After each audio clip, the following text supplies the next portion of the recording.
दोस्तों जरा कल्पना कीजिए कि आप जिस फील्ड में जॉब कर रहे हैं उस फील्ड की इंडिया की सबसे बड़ी कंपनी में सबसे ऊंची पोजीशन पर आप हैं और अपने करियर के टॉप पर हैं। ऐसे में आप क्या करेंगे? जाहिर सी बात है, आप लंबे समय तक उस पोजीशन पर बने रहना चाहेंगे जो पोजीशन लाखों करोड़ों लोगों के लिए एक सपना होती है और जिसे पाने के लिए खुद आपने भी बहुत सारे संघर्षों और चुनौतियों का सामना किया होगा और फिर उस पोजीशन से रिटायरमेंट लेकर आराम की जिंदगी बिताना चाहेंगे। क्यों, मैंने सही कहा ना? भाई, एक आम इंसान तो ऐसा ही सोचेगा, लेकिन वो इंसान जिसके नाम में ही नहीं बल्कि दिल में भी हिम्मत, हौसला और कुछ नया करने का जुनून कूट कूट कर भरा हो, वो इंसान जिसको फिर से जीरो के लेवल से शुरुआत करने में कोई शर्मिंदगी महसूस नहीं होती, वो इंसान जिसे 6 महीने बिस्तर पर गुजारने पड़े लेकिन अपनी हिम्मत के दम पर पैरालाइज होने की स्टेज से अपने आप को बाहर खींच निकाला, वो इंसान जो एक कंपनी में मैनेजमेंट ट्रेनी से शुरुआत करके इंडिया की सबसे बड़ी टूर ऑपरेटिंग कंपनी के चीफ ऑपरेटिंग ऑफिसर की पोजीशन तक पहुंचा और एक दिन अपने सपने को सच करने के जुनून में अपनी लाखों रुपए की नौकरी और ऐशो आराम की जिंदगी को बिना किसी झिझक के छोड़ दिया और अपना होटल बनाने के सपने को पूरा करने के लिए एक नई शुरुआत की।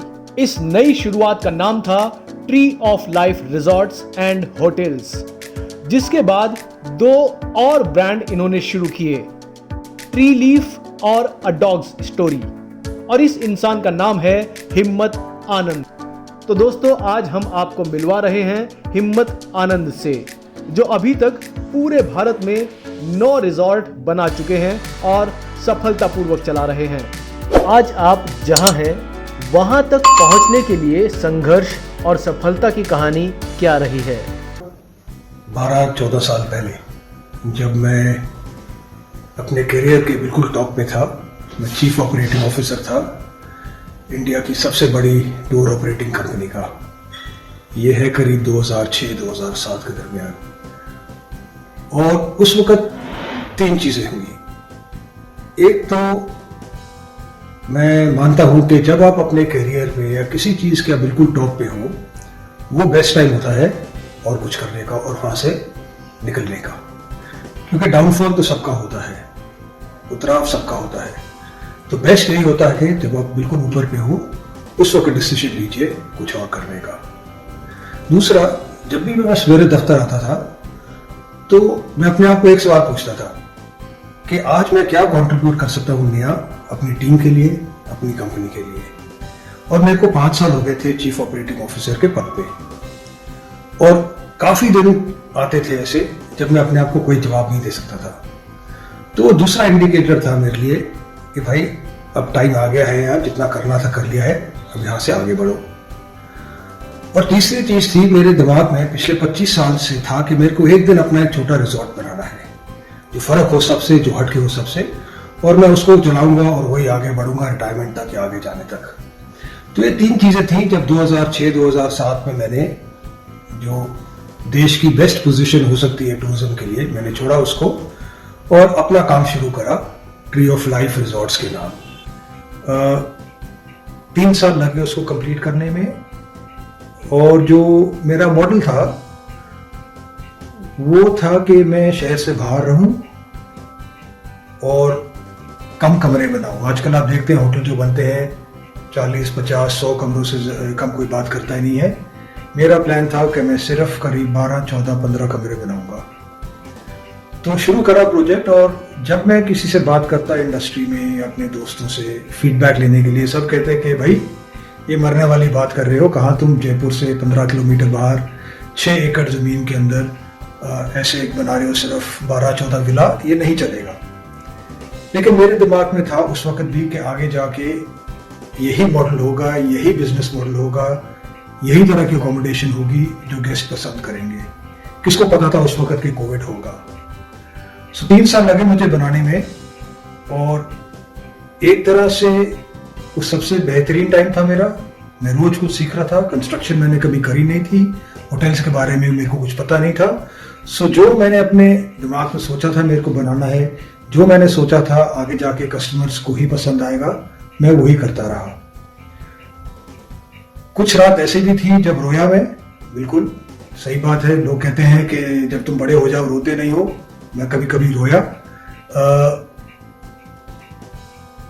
ये सोच के कि मैंने डिसीजन जो लिया है ठीक लिया है कि गलत। एक अच्छी बड़ी नौकरी छोड़ के एक ऐसे ट्रेड में आ गया हूं जिसका मेरे को कुछ पता भी नहीं है। खैर 3 साल कटे। 2011 में tree of life resort and spa Jaipur launch हुआ और शुरू होने के बाद 6-8 महीने में मैंने एक और सबक सीखा। बिजनेस के लिए अपने दोस्तों पे कभी मत डिपेंड करिए। मैंने जिंदगी पूरी टूरिज्म में काटी थी। बहुत दोस्त थे मेरे, ट्रैवल एजेंट, टूर ऑपरेटर्स, और बनते वक्त सबने कहा था हिम्मत बॉस चिंता मत करो, पूरी सपोर्ट करेंगे तुमको।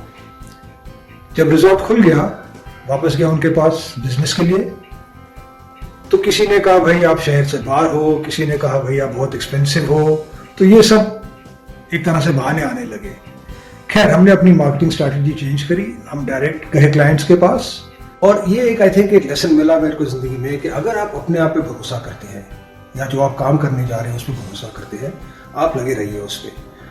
12 साल हो गए हैं। एक रिजॉर्ट से शुरू करा था, मेहनत से एक अच्छी टीम मिलती रही मेरे को, अच्छे लोग मिलते रहे।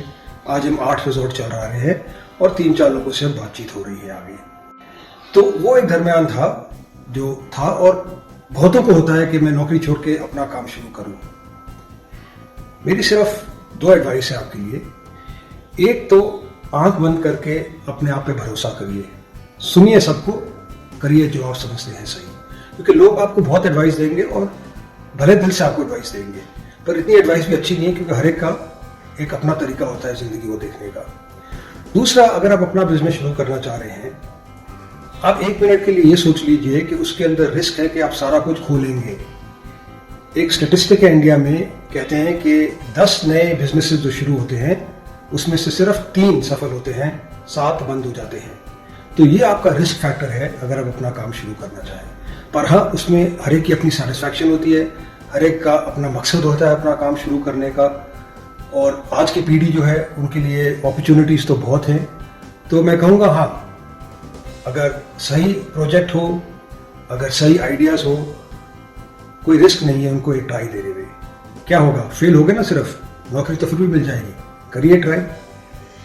आपने अपने जीवन के सबसे बुरे समय का सामना किस तरह से किया? इंग्लिश में कहावत है, दिस टू विल पास, कि ये जो है ये भी गुजरेगा। और जब मुश्किल टाइम आते हैं तो मैं अपने आप को यही समझाता हूँ हर एक बार कि जो बुरा टाइम है अभी वो भी जाएगा। तो ना तो अच्छा टाइम रहेगा जिंदगी भर के लिए, ना बुरा टाइम रहेगा जिंदगी भर के लिए। तो जैसे आप अच्छे टाइम में अपने आप को एंजॉय करते हैं, अपना आपका सेल्फ कॉन्फिडेंस बिल्कुल टॉप पे रहता है, उसी तरह बुरे टाइम्स में भी सेल्फ कॉन्फिडेंस अपना कभी मत छोड़िए, क्योंकि उसके बिना तो आप बिल्कुल टूट जाएंगे। जो बुरा टाइम है वो आएगा और सबके लिए आता है। और ये ध्यान रखिए कि आपके जैसे प्रॉब्ली हजारों और लोग हैं जिनका आपसे भी ज़्यादा बुरा हाल है। तो हर वक्त जैसे कोविड अभी हो रहा था, सब ने सोचा भाई हमारे बिजनेस का क्या होगा, कैसे चलेगा, क्या चलेगा। ये कोविड कब तक रहेगा, 6 महीने, 8 महीने, 1 साल। तो अपने आप के अंदर इतना भरोसा रखिए कि आप अपनी ज़िंदगी फिर से 0 से शुरू कर सकते हैं, 0 से। और जब तक आप अपने आप में ये कॉन्फिडेंस रखेंगे कि मेरे में इतनी तो हिम्मत है कि मैं अपनी ज़िंदगी फिर ट्रैक पे ला सकता हूँ, आपको कोई नहीं हरा सकता है। दोस्तों, आज के एपिसोड में इतना ही। अगले एपिसोड में हम मिस्टर हिम्मत आनंद से जानेंगे कि उन्होंने कोरोना की वजह से हुए लॉकडाउन के टाइम पर क्या किया और किस तरह इस सिचुएशन का सामना किया। इसके अलावा हम जानेंगे कि कौन सी थी उनकी वे कमजोरियां जिनको वो ओवरकम कर चुके हैं। क्या था उनका लाइफ का सबसे कठिन फैसला, क्या है उनका डेली रूटीन जिसने उनको सफल बनाया, और क्या है उनके सक्सेस सीक्रेट्स। अगर आपको ये वीडियो पसंद आया तो इस वीडियो को जरूर लाइक करें और चैनल को सब्सक्राइब करना ना भूलें। साथ ही इस वीडियो को अपने दोस्तों के साथ शेयर जरूर करें। क्योंकि कहा गया है कि जो दूसरों की सहायता करता है उसकी सहायता खुद ईश्वर करते हैं। कोशिश, कोशिश और फिर से कोशिश। कोशिश करने से ही जीत जाएंगे हम।